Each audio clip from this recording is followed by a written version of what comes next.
So what if 100% of the U.S. economy was saving instead of spending, instead of investing, instead of doing whatever else it is that we do to keep this fluid flow and this perpetual flow of money? Because what they're actually doing is they're making money elastic.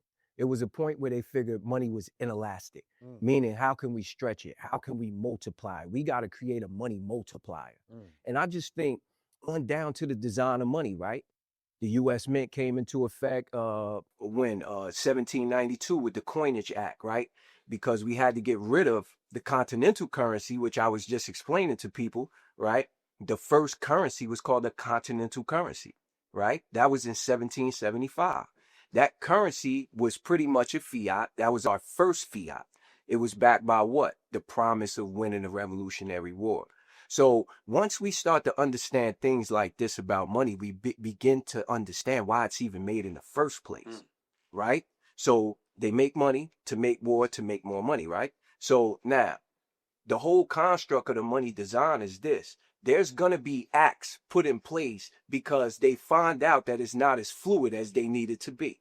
So what happened after the Revolutionary War? That dollar went to zero, the value of it. Why? Because Great Britain didn't only attack America back then from a physical standpoint, but they attacked them economically. How? By counterfeiting their dollars. That might have been the first instance of counterfeiting back then.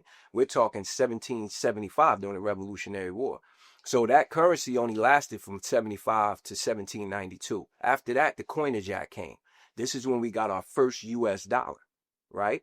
So with that also came what? In the U.S. Mint, where they were printing coins now. So the Coinage Act actually said that the dollar can now be worth something of value. And what was of value back then? Gold and silver. So back then, gold was like $19 a troy ounce. Silver was like $1.29. But we spoke earlier about how they actually could devalue money by pumping so much of it into the economy. And this is what eventually happened, right?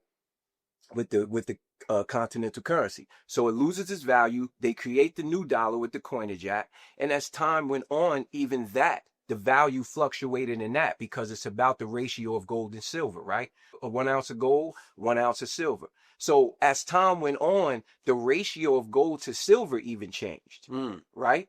So as that ratio of gold to silver changed through the 1900s, guess what? That means less cash was available in the market now. And it also meant that that silver was being devalued. So by the time, let's say 1873 came, they called that the crime of 73. What happened then?